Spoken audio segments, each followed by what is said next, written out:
আজকে নিউজ দেখলাম একটা, আমার এক ভাই শেয়ার করেছে হোয়াটসঅ্যাপে আমাকে। সকালে দেখার পর থেকে আমার গাটা গিনগিন করছে এখন পর্যন্ত। মানে আমি মেলাতে পারছি না সমীকরণ। আর এই যখনই পড়তে বসছি বা আমল করতে যাচ্ছি, নামাজে দাঁড়াচ্ছি, ওই নিউজটাই মাথার মধ্যে বারবার ঘুরপাক খাচ্ছে।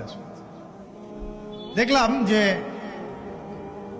দীর্ঘকাল পর্যন্ত, একটা দীর্ঘ সময় পর্যন্ত একজন বাবা তার মেয়ের সাথে জেনা করে যাচ্ছে এবং সে হাতে নাতে আজকে ধরা পড়েছে।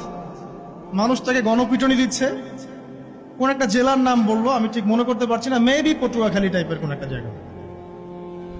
তো একটু ভাবেন যে আসলে কোন জায়গায় আমরা আছি এখন।